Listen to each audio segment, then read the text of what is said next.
Kita sandarkan kepada hati kita. Albirru matma'annal qalbu, yang namanya kebaikan itu kata Rasulullah matma'annal qalbu, di saat hati kita tenang. Bila hati kita bolak-balik malah kerjakan tidak, itu mending kata Rasulullah ditinggalkan. Tapi apabila hati kita tenang ingin mengerjakannya, maka kerjakan. Wan nafsu matardada bisadri, sedangkan yang namanya nafsu itu selalu bolak-balik kata Rasulullah di dalam dada kita. Bila kita ingin mengerjakan lalu ditolaknya, ingin mengerjakan ada lagi pikiran-pikiran lain, berarti itu tidak boleh dikerjakan. Itu yang pertama lah. Nah, jalan yang kedua kita orang awam begini inilah, supaya di dalam menghadapi bid'ah yang setiap tahun ada kata Rasulullah. Itu jalan yang kedua, yaitu da'ma yaribuka ila ma la yaribuka. Tinggalkan sesuatu yang meragukan kepada sesuatu yang tidak meragukan. Bila kita ragu-ragu, inilah kerjakan tidak kerjakan, mending tidak usah kata Rasul dikerjakan. Dan ini inilah kalau kita ketahui hadis yang pendek beginilah, ini sebenarnya tingkat kebagusan Islam seseorang. Ma yaribuka ila ma la yaribuka. Tinggalkan sesuatu kata Rasulullah yang kamu meragukan kepada sesuatu yang tidak meragukan. Berarti perkara hati juga, perkara hati.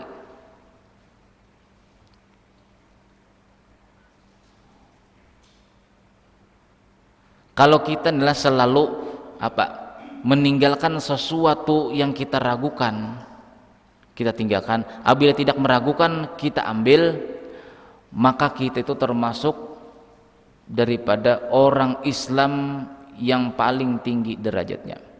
Di dalam sabda Nabi SAW, min husni islamil mar'i tarkuhu ma la ya'ni. Tanda Islam seseorang itu bagus kata Rasulullah, dia meninggalkan sesuatu yang tidak bermanfaat. Bila hati kita ini ragu-ragu lalu kita tinggalkan, berarti sesuatu tidak bermanfaat.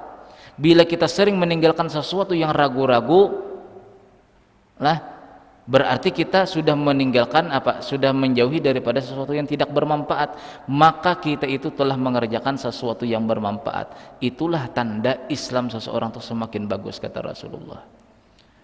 Jadi kita akhir zaman adalah yang menghadapi masalah-masalah bid'ah ini, bila kita meninggalkan itu ragu-ragu, kita tinggalkan itu, semakin tinggi derajat keislaman kita atau semakin tinggi keimanan kita. Itu amalan orang akhir zaman di dalam menghadapi yang namanya bid'ah.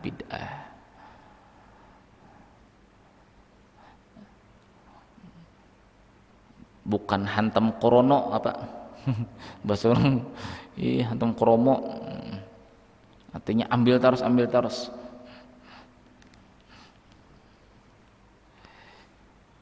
Nah, ini kejadian lah di zaman Sayyidina Umar nih lah, ini masalah istilah bid'ah inilah. Anna Amirul Mukminin Umar bin Khattab radhiyallahu anhu rubbama kana yahummu bil amri wa yazimu alaihi fayaqulahu ba'dun nas. Diceritakan bahwasanya Sayyidina Umar bin Khattab radhiyallahu anhu ini pada ketika beliau ini duka cita, maksud duka cita ini bingung, bil amri suatu perkara, wa ya'zimu alaihi, kemudian Sayyidina Umar ini ingin mengerjakannya. Di dalam kebingungan ada perkara bid'ah di zaman Sayyidina Umar. Lalu Sayyidina Umar ini bingung, kerjakankah tidak? Fayaqulu lahu ba'dun nas, maka pada waktu itu para sahabat mengatakan, anna Rasulullah sallallahu alaihi wasallam lam yaf'al dzalika. Wahai Umar, Rasulullah tidak pernah mengerjakan demikian, kata para sahabat. Walam ya'mur bihi, dan Nabi tidak pernah menyuruh. Fayarji'u amma kana azima alaihi, pada ketika ragu-ragu demikian ingin mengerjakan Sayyidina Umar tadi, lalu Sayyidina Umar kembali untuk tidak mengerjakannya. Nah, minta pendapat manusia itu Sayyidina Umar, padahal presidennya, padahal rajanya Islam pada waktu itu, beliau tetap memegang daripada pendapat orang banyak. Jadi kalau di Indonesia inilah ahli sunnah wal jamaah itu banyak, berarti ahli sunnah wal jamaah insya Allah bukan termasuk golongan yang diantara 72 golongan yang disesatkan oleh Rasulullah SAW. Seluruh Indonesia inilah ahli sunnah wal jamaah semua. Cuma yang sedikit-sedikit kan masuk-masuk daripada yang anggota ng jalur-jalur yang baru-baru aneh-aneh inilah. Mulai zaman dahulu sudah, mulai zaman bapak kita tahlilan sudah ada nih lah. Cuma tahun 1999 di saat wafatnya guru besar mereka Syekh Albani, mulai itu masuk ke Indonesia. Nah itu tuh mulainya.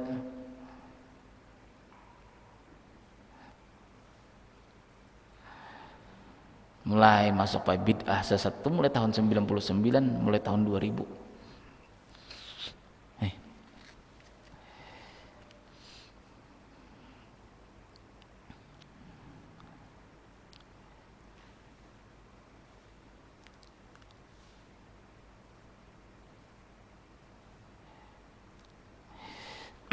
Nah itu di zaman Sayyidina Umar nih lah. Nah di zaman Imam Zainal Abidin, ini cucu Rasulullah SAW. Jadi Zainal Abidin radhiyallahu anhu pernah berkata kepada anak beliau, ittakhid li thawban albisuhu inda qadal hajati wa anzahu waqta syuru'i fi sholati fa inni ra'aitu dzubaba yajlisu ala najasati summa yaqu ala thawbi fa qala lahu waladuhu innahu lam yakun li Rasulillah. Ini misalnya kita adalah ingin menyamakan dengan tingkah laku Rasulullah. Jadi kata Zainal Abidin, ini cucu Rasulullah SAW lah, berkata kepada anak beliau, wahai anakku, tolong bikin akanku sebuah pakaian, yang pakaian itu khusus ku pakai pada waktu aku hendak ke WC.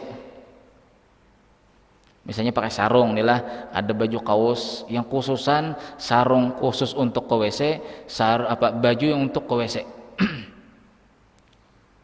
Wa anzahu waqta suru'in fi sholati, dan nanti ku lepas baju tersebut apabila sudah hendak melaksanakan sholat. Jadi ada khusus untuk ke WC, ada yang khusus untuk sholat.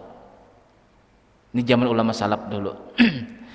Fa inni ra'aitu dzubaba yajlisu 'ala najasati, karena kata Zainal Abidin kepada anak beliau, karena aku melihat lalat ini terbang dan dia duduk di atas najis. Yaqau 'ala sabi, kemudian lalat tersebut setelah duduk di najis jatuh ke pakaianku. Jadi anak beliau mengatakan apa? Innahu lam yakun li Rasulillah sallallahu alaihi wasallam. Wahai bapak, di zaman Rasulullah tidak ada yang demikian. Tidak ada di zaman Rasulullah SAW, terkecuali Rasulullah itu punya saubun wahidun di sholatihi wa khalaihi. Nabi SAW itu tidak memiliki baju terkecuali cuma satu baju yang khusus untuk sholat, yang khusus untuk kamar mandi. Itu juga yang dipakai Rasulullah.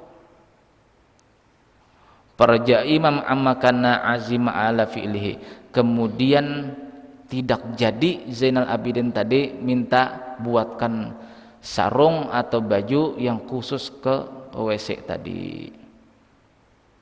Nah, ini kan menjadi bingung kita nih lah, menjadi bingung. Itu kehati-hatian ulama salaf dahulu. Lalu Imam Abu Bakar Sya'rani ini membahas kejadian yang seperti ini. Qultu amangkula. Jadi ku jawab begini, kata Imam Abu Syarani, bahwasanya Rasulullah sallallahu alaihi wasallam lam yakuni dzubabu yanzil ala saubih. Rasulullah sallallahu alaihi wasallam itu, kata Abu Syarani, kenapa beliau itu memakai satu baju, bisa dibawa beliau ke WC, bisa dibawa beliau ke salat?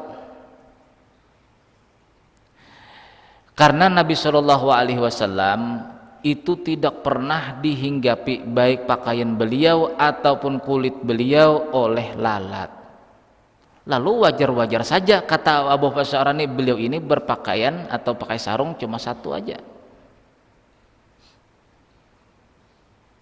Fala yasluhu ma dzukira, maka tidak patut kita mengikuti Rasulullah sedangkan kita ini selalu dihinggapi lalat. Jadi kalau ingin lebih hati-hati, Kan ceritanya nih lah, di Zainal Abidin ini lah, WC ini tidak seperti WC seperti kita Pak. Setelah kita BAB disiram, hilangkan bendanya. Kalau di zaman dahulu tidak, ditumpuk dengan pasir, lalu lalat berhimpit di sana, lalu jatuh ke baju, jatuh ke sarung, jatuh kemana? Ke pakaian kita. Kalau kita sekarang belum tentulah. Nah, jadi kekhawatiran saja itulah Zainal Abidin akan terjadi yang seperti itu. Lalu dijawab Imam Abu Sya'rani, kalau kita mengikuti Rasulullah yang demikian, inilah yang sunnah demikian, sedangkan Rasulullah itu tidak pernah dihinggapi lalat yang membawa najis. Ya. Artinya apalah? Artinya tidak semua sunnah Rasulullah SAW itu kita turuti. Nabi SAW sunnah apa? Memiliki istri 9. Kita di dalam syariat kita cuma boleh 4. Ada kitab yang dikarang, kalau tidak khilaf pengarangnya itulah lupa saya. Ada kitabnya di rumah warna biru, yang nama kitabnya itu Khususiyatir Rasul, sunnah-sunnah yang khusus kepada Rasulullah dan kita tidak boleh mengikuti. Contohnya ini tadi nah. Kalau itu yang kita bawa ke WC, inilah kita bawa sholat, kita bawa ke pasar, siapa tahu ada najis. Kalau Rasulullah tidak Pak. Makanya di dalam perjalanan Rasulullah SAW, setiap kali lah BAB Rasulullah SAW itu Pak lah di pasir, itu langsung bumi langsung menenggelamkan. Kalau kita disiram aja masih timbul-timbul lagi kuning-kuning tadi. Saking menolaknya tuh air dengan BAB kita tuh lah, tidak tahan tuh air, apalagi di tanah. Itu hebatnya Rasulullah SAW, mukjizatnya Rasulullah SAW itu, bila ada daripada BAB Rasulullah itu langsung bumi langsung menenggelamkan Pak. Lalu tidak ada istilahnya tuh najis, tidak ada. Nah, itu hebatnya. Lalu tidak ada najis yang nempel di baju atau di kulit Rasulullah SAW. Lalu kita mengikuti pakaian itu juga misalnya.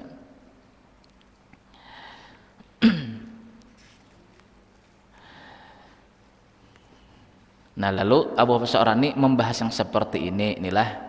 Lalu kata beliau, tidak pantas demikian itu kita ikuti, inilah.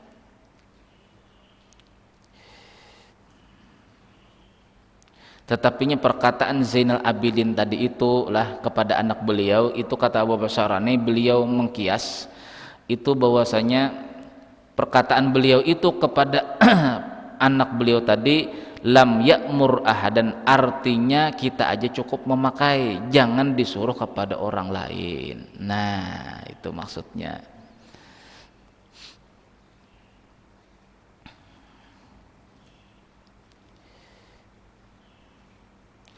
Dan bahkan di antara sunnah Nabi SAW pala, di dalam sabda Nabi SAW, man kana yu'minu billahi wal yaumil akhir fala yadkhulunal hamam illa bimi'zarin. Barang siapa yang beriman kepada Allah dan hari akhir, janganlah dia masuk kakus atau WC atau kamar mandi illa bimi'zarin, terkecuali dia pakai sarung. Berarti apa ini dalam hadis Nabi tadi? Nabi sarungnya untuk sholat itu, untuk ke kamar mandi itu juga.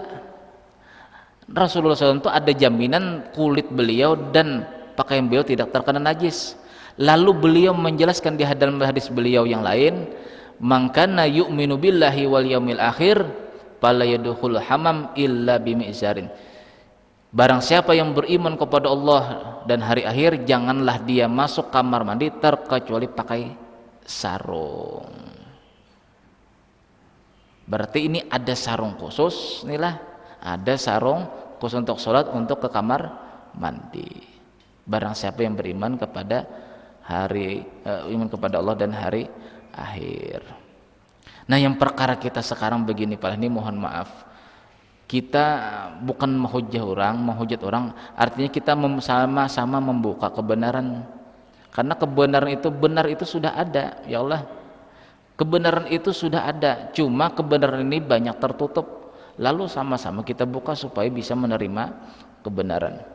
Di dalam sabda Nabi SAW lah, kalau kita kaitkan masalah celana dengan sarung. Itu yang paling sunnah apa? Sarung.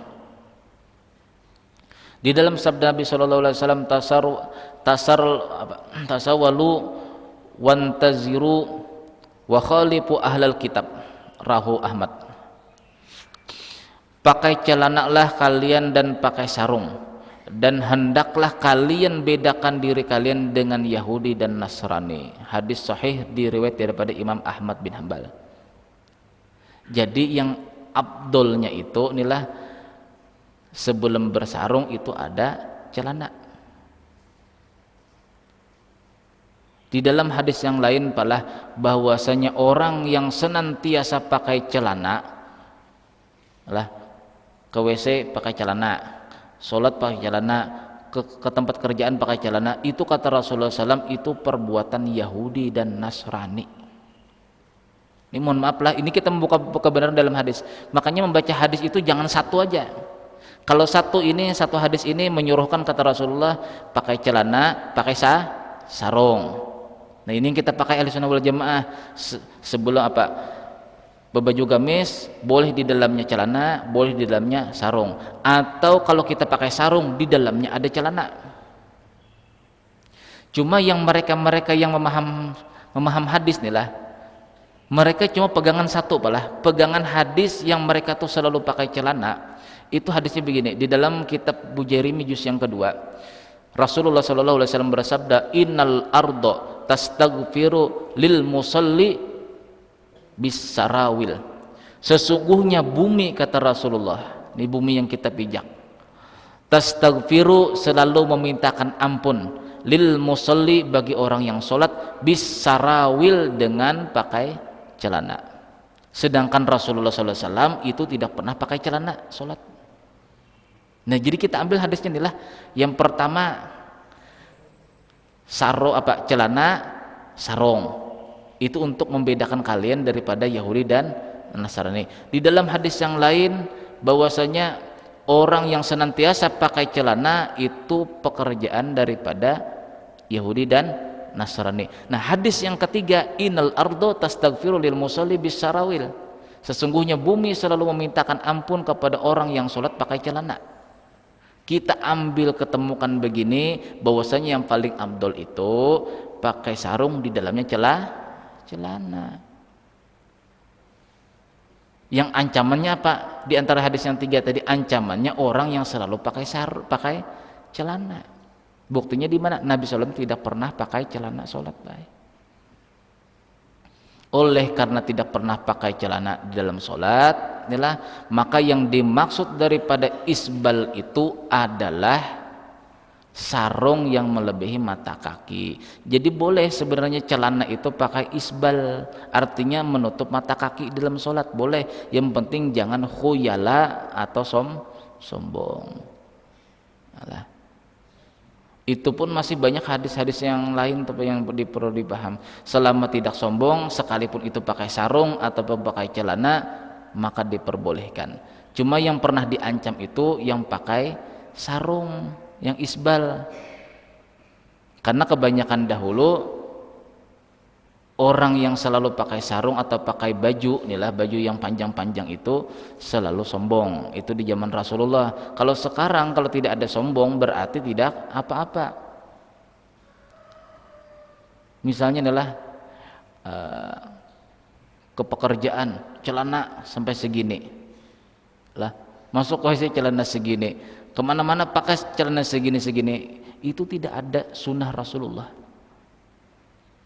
Tidak ada saya ada pernah mengumpulkan tuh hadis Rasulullah sekitar 15 hadis masalah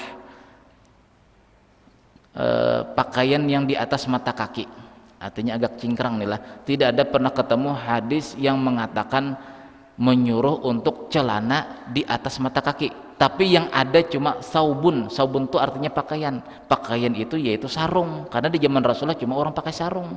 Sedangkan yang pakai celana itu Yahudi dan Nasrani.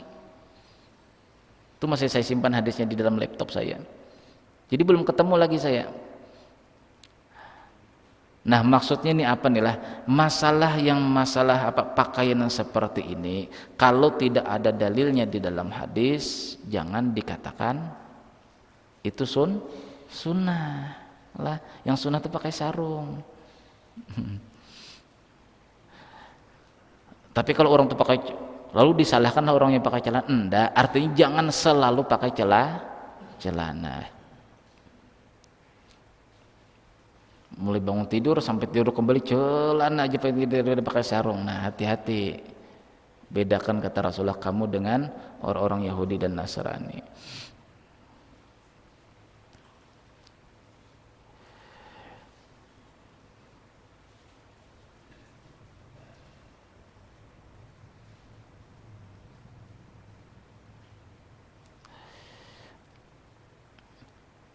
Nah, itu pendapat Imam Abu Sya'rani tadi, adalah pembahasan masalah Zainal Abidin tadi, yang ingin berpakaian cuma satu seperti Rasulullah. Tidak semua kita bisa mengikut sunnah, karena itu khususiyati Rasul.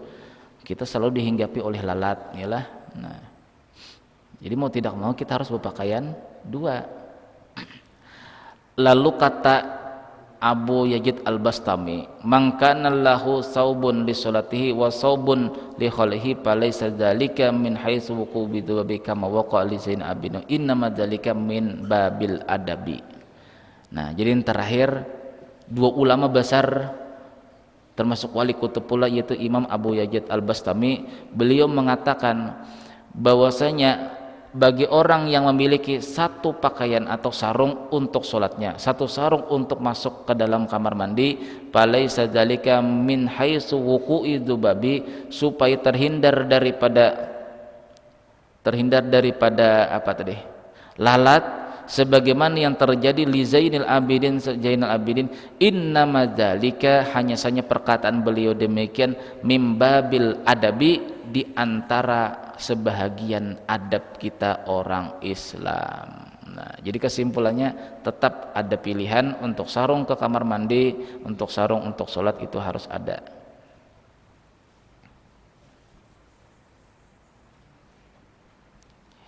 Nah, wallahu a'lam bishawab. Insyaallah minggu yang akan datang kita membahas kasritu tafidum illahi tafi amri ampusim wa auladihim. Kebanyakan ulama di zaman sahabat dan di zaman ulama salaf itu lebih banyak mementingkan kepada Allah Ta'ala pada perkara diri mereka, anak-anak mereka dan sahabat mereka. Mudah-mudahan Allah Subhanahu wa Ta'ala selalu mengampuni dosa zahir dan batin kita, diberikan taufik dan hidayah kepada kita bisa mengamalkannya, dan mudah-mudahan kita tetap ditunjukkan Allah Subhanahu wa Ta'ala ahli sunnah wal jamaah yang sebenarnya dengan kita mempelajari kitab Tambihul Muqtarin, kitab pembahasan masalah akhlak Rasulullah, para sahabat dan ulama-ulama salaf kita yang kita ikuti. Mudah-mudahan dengan pelajaran tersebut kita bisa selalu dalam petunjuk Allah Subhanahu wa Ta'ala. Amin ya rabbal alamin. Al-Fatihah. Alhamdulillahi rabbil alamin, arrahmanir rahim, maliki yaumiddin, iyyaka na'budu wa iyyaka nasta'in, ihdinas siratal mustaqim. Bismillahirrahmanirrahim. Alhamdulillahi rabbil alamin, wassalatu wassalamu ala asyrafil anbiya'i wal mursalin sayyidina wa lana Muhammadin wa alihi washabihi wa barik wasallim ajma'in. Allahumma ighfir lana ma akhtana wa ma ta'ammadna wa ma asrarna wa ma a'lana wa ma anta bihi minna, antal muqaddim wa antal muakhir, la ilaha illa anta, rabbana atina fid dunya hasanah wa fil akhirati hasanah wa qina adzabannar. Wa sallallahu ala sayyidina Muhammadin wa alihi wasallam. Alhamdulillahi rabbil alamin. Subhanakallahumma wa bihamdika asyhadu an la ilaha illa anta, astaghfiruka wa atubu ilaik. Assalamualaikum warahmatullahi wabarakatuh.